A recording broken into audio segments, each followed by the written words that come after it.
So, Arellano at saka Mapua, no? So, dumikit yung Arellano, pero talagang too much lang yung skill nitong too much lang yung skill nitong Mapua. Too much yung individual skills ng players ng Mapua. Meron silang big man na medyo mobility wise, si Kapulong, si JL Kapulong, puro foul lang inaabot dito sa mabibilis na malalaki ng Mapua.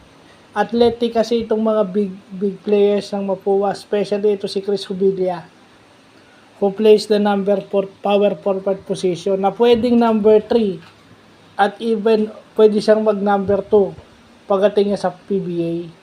Actually, pag inilipat mo siya sa PBA D-League at sa MPBL, si Chris Hubilia pwedeng small forward at off guard. Kasi yung skill level niya nasa ganong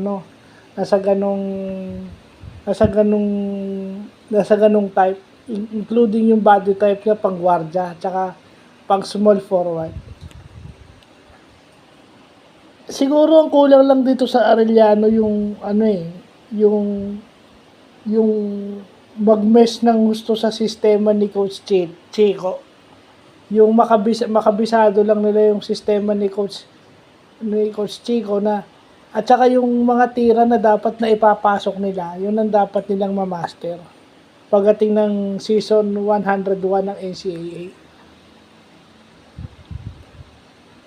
Kasi hindi mo matatalo yung Mapua kung ikaw tsaka hindi, marami rin kayong namintis na free throws. Especially si Kapulong, he should make his free throws.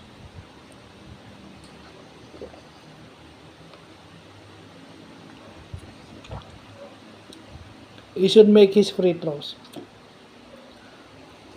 Lahat ng players, lalo na pag ikaw centro power forward, making your free throws.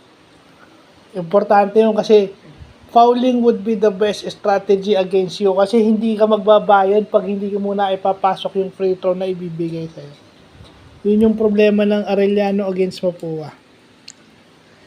Well, number 1 team, no? Tsaka si Escamis kasi hindi mo malaman kung kailan puputok. Yung si Recto tsaka si Cuenco, meron ka pang Manubat, no? Na laging off the ball, laging hindi mo alam kung si Escamis o si Mangubat yung bibitawan mo. Hindi mo malaman, mako-confuse ka kung ikaw ang dedepensa Sinong bibitawan mo doon sa dalawa na yun? Pag binantayan mo si Escamis, which is the MVP, probable yung Mangubat naman ang hahayaan mong gumalaw. Pag Magubat naman yung babantayan mo, may Escamis ka naman na alam naman natin yung kalibre. So, yun yung nakikita natin sa Mapua, no? Against Arellano. So, yun lang po.